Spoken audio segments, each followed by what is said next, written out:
तो दोस्तों, तो मैं फिर आप लोग के सामने हाजिर हुई हूँ और अपने 2025 की जीत के लिए जो हम लोगों ने वादा किया था वो हम लोग उसको पूरा करेंगे। तो पिछले वीडियो में हम लोग हड़प्पा के बारे में पढ़े, अब उसी के आगे जो बचा है हम उसको पढ़ेंगे पार्ट 2 में। जैसे कि नगर योजना और संरचनाएं। हड़प्पा संस्कृति की प्रमुख विशेषता इसकी नगर प्रणाली थी। हड़प्पा और मोहनजोदड़ो दोनों नगरों के अपने अपने दुर्ग थे। उनकी शासक वर्ग के लोग रहते थे। नगरों में भवनों के बारे में विशिष्ट बात यह थी कि ये जाल ग्रिड की तरह व्यवस्थित थे। सड़कें एक दूसरे को समकोण बनाते हुए काटती थी। नगर अनेक खंडों में विभक्त थे। घरों का निर्माण एक सीध में सड़कों के किनारे व्यवस्थित किया जाता था। दरवाजे और खिड़कियां सड़क की ओर न खुलकर पीछे की ओर खुलते थे। भवन 2 मंजिले भी थे। घरों में कई कमरे, रसोई, स्नानागार तथा बीच में आंगन की व्यवस्था थी। मोहनजोदड़ो का सबसे महत्वपूर्ण सार्वजनिक स्थल विशाल स्नानागार है।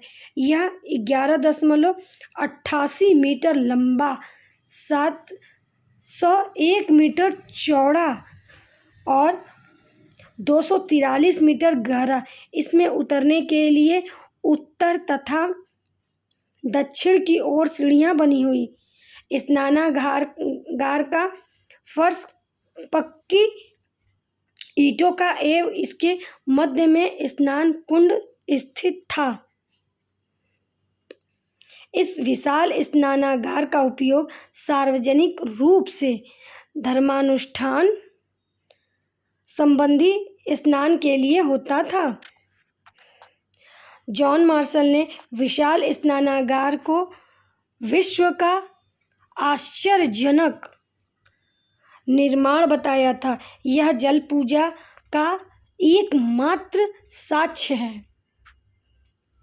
मोहनजोदड़ो में एक अन्नागार मिला है जो 45.71 मीटर लंबा और 15.23 मीटर चौड़ा है। मोहनजोदड़ो की जल निकास प्रणाली अद्भुत थी। लगभग सभी नगरों के प्रत्येक छोटे या बड़े मकान में प्रांगण और स्नानागार होते थे।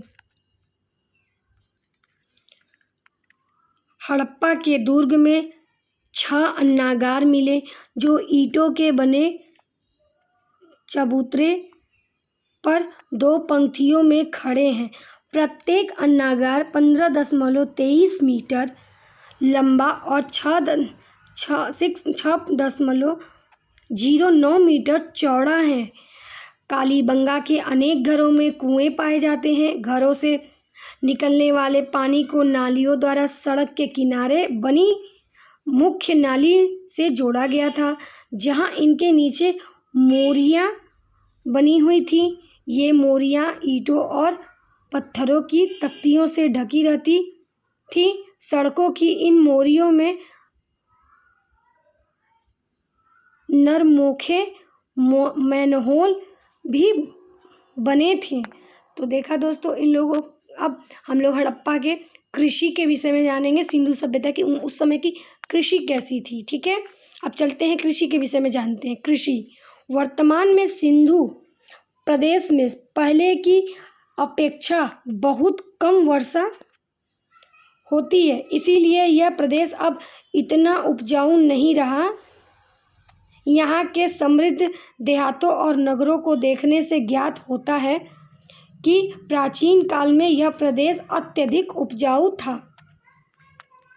गांव की रक्षा के लिए खड़ी की गई पक्की ईंटों की दीवारों से स्पष्ट होता है कि बाढ़ प्रत्येक वर्ष आती थी।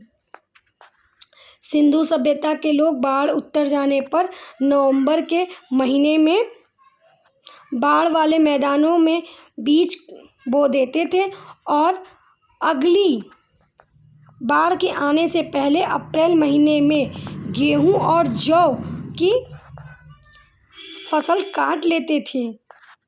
कालीबंगा में प्राक हड़प्पा काल के जौ कूड़ धलरेखा देखे गए हैं।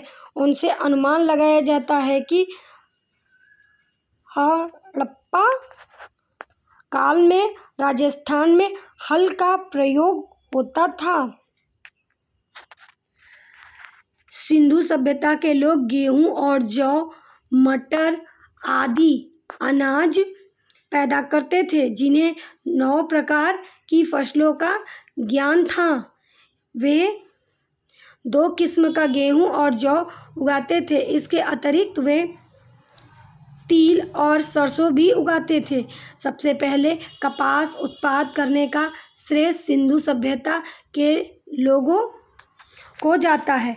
चूंकि कपास का उत्पादन का सबसे पहले सिंधु क्षेत्र में हुआ, इसीलिए यूनान के लोग इसे सिंडन कहने लगे। चावल के उत्पादन के साक्ष्य लोथल व रंगपुर में मिले हैं। गन्ना का कोई साक्ष्य नहीं मिला है। लोथल एवं सौराष्ट्र से बाजरे की खेती एवं रोजदी गुजरात से रागी के विषय में साक्ष्य मिले हैं। सिंधु वारनी हल के प्रयोग से परिचित था। कालीबंगा के प्राक सिंधु काल के हल से जुते हुए खेत तथा उनमें सरसों की खेती के साक्ष्य मिले हैं। पाकिस्तान के पंजाब प्रांत में बहावलपुर जिले में स्थित चोलिस्तान व भारत के हरियाणा राज्य के फतेहाबाद जिले में स्थित बनावली से मिट्टी का बना हुआ खिलौना हव मिला था। अब हम लोग देखते हैं सिंधु सभ्यता में पशुपालन के बारे में कि उस समय पशुपालन की स्थिति क्या थी। हड़प्पाई लोग बैल, गाय, भैंस, बकरी, भेड़ और सूअर पालते थे। इन्हें कुबड़ वाला सांड विशेष प्रिय था। इसके अतिरिक्त ये गधे और ऊँट भी रखते थे। कुत्ते प्रारंभ से ही पालतू जानवरों में थे। बिल्लियाँ भी पाली जाती थीं।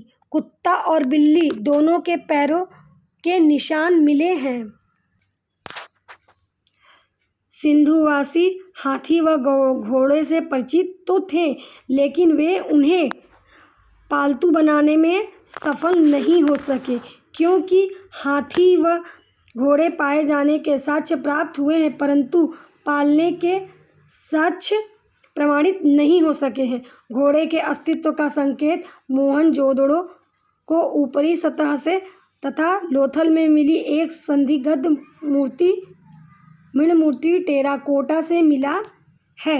हड़प्पा काल में गेंडा का प्रमाण भारतीय गेंडा एकमात्र प्रमाण आमरी से मिला है। बंदर, भालू, खरहा आदि जंगली जानवरों का भी ज्ञान था। इसकी पुष्टि मुहरों, ताम्र तस्तरियों आदि पर अंकित